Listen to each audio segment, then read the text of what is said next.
Y mire, para hablar de este tema hemos recurrido a los especialistas. Por supuesto, vamos a poner las preguntas sobre la mesa. Y en primer lugar, le agradezco al abogado Juan Luis Montero que esté con nosotros. Juan Luis, ¿cómo estás? Buenos días. ¿Qué tal, Francisco? ¿Cómo estás? Muy buenos días, qué gusto.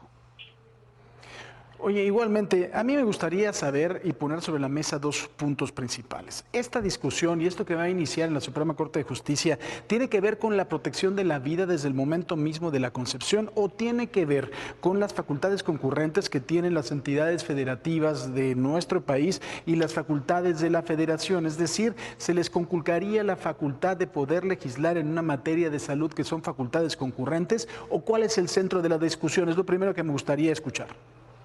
Bueno, primero que nada, y creo que es lo importante, es determinar que el día de hoy la Corte inicia la discusión sobre dos acciones de inconstitucional que son relevantes, que es Coahuila y Sinaloa, ¿sí? Es decir, no tanto sobre, van a debatir si el derecho a abortar o el derecho de la mujer a elegir es constitucional o inconstitucional o debe prevalecer uno sobre el otro.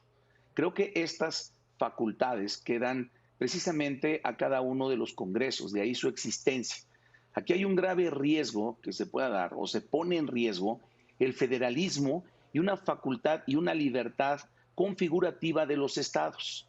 Por lo tanto, es importante que hoy la Corte sea congruente porque hay varias resoluciones en diferentes momentos, en diferentes situaciones, con diferentes también instrumentos jurídicos en donde la Corte ha resuelto respecto a esta soberanía que tiene el Estado, precisamente de elegir qué es delito y qué no es delito, de elegir si se protege la vida desde el momento de la concepción o no. Y si lo deciden hacer, bueno, pues respetar precisamente este poder que tiene como Congreso. La Corte no puede constituirse como un legislador. La Corte tiene que dejar a un lado su agenda personal, la agenda personal de cada ministro, ¿sí? Debe dejar a un lado inclusive sus cuestiones ideológicas que pueden ser muy respetables, pero la Corte debe atender únicamente a esa facultad. Debe atender el hecho de estar en el Pleno, debe reforzar y atender a un Estado de Derecho, ¿sí? Al Estado de Derecho y hacer realmente justicia respecto a estas facultades que tiene cada estado. Son 23 estados los que protegen la vida desde la concepción y no es de hoy, sino también de resoluciones de la propia Corte. Inclusive una ministra ha llamado el activismo judicial cuando la Corte pretende ir más allá de esa esfera de competencia en la cual deben de intervenir. Entonces, creo que hay que definirlo porque nos hemos ido a debatir otra vez si procede el aborto, si Ajá. no procede el aborto, pro, contra, y creo que la Corte hoy tiene que rescatar el de Estado de Derecho y defenderlo en razón a todo esto, mi Ahora, querido Francisco. ahora, Juan Luis, pero el resultado, por ejemplo, de que la Corte tomara esta determinación sería que en todos los estados sería legal el aborto. No, no, no, no. En definitiva, estamos hablando de dos acciones de inconstitucionalidad.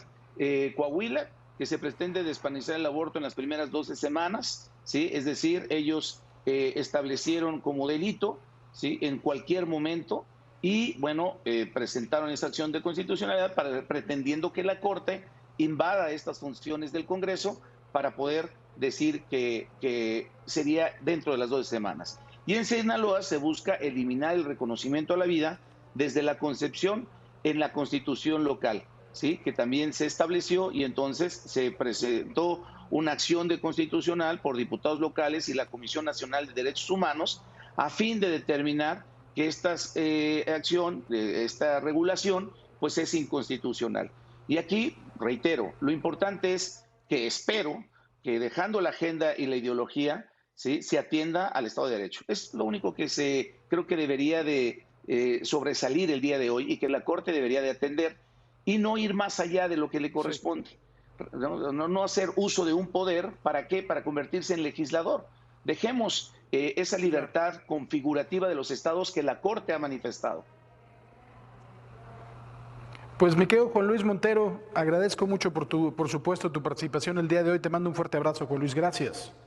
Francisco, gracias a ti. Y bueno, Gracias también, buenos días. Mire, precisamente también a través de Zoom, Isabel Fulda, que es la subdirectora de la organización GIRE, vamos a seguir hablando de este tema. Isabel, ¿cómo estás? Buenos días. Hola, ¿qué tal, Francisco? Buenos días, muchas gracias por la invitación. Igualmente es un placer saludarte. ¿Qué es lo que opinas tú de esto? ¿La Suprema Corte debería de intervenir directamente en el tema para dejar legal la interrupción del embarazo en todas las entidades de la República?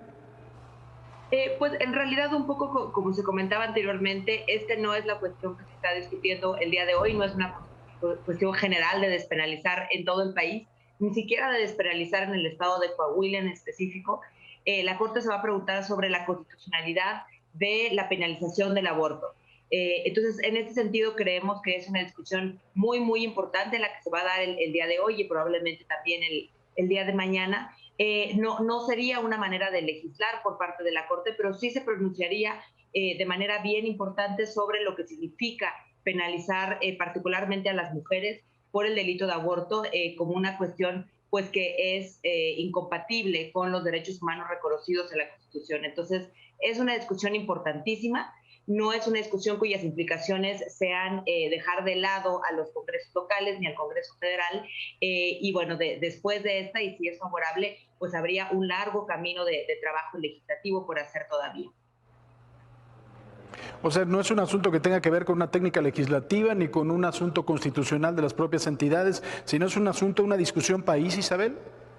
Creo que es una discusión de derechos humanos importantísima y una discusión también de reconocer el marco normativo que rige. Si bien tenemos efectivamente un Estado federal y creo que la Corte en general ha sido cuidadosa por reconocer esto, en este tema del aborto existe un marco normativo ya reconocido importantísimo a nivel nacional, pero también a nivel de estándares internacionales, en que algunas entidades federativas pues no es compatible la legislación que tienen. Y es importante en ese sentido que el federalismo tampoco sirva como un pretexto para reconocer o validar violaciones a derechos humanos. Entonces, creo que aquí es importante el papel que funja la Suprema Corte el día de hoy. Isabel, ¿qué es lo que opinas al respecto de que la mayoría, una gran mayoría de las entidades federativas protegen, desde el punto de vista, por supuesto, de ellos, a la vida, no permitiendo el aborto legal? Esta es una discusión que ya data ya de muchos años. Estas llamadas protecciones a la vida desde la concepción en las constituciones locales se plantearon como una respuesta por parte de grupos conservadores a partir de la despenalización del aborto en la Ciudad de México.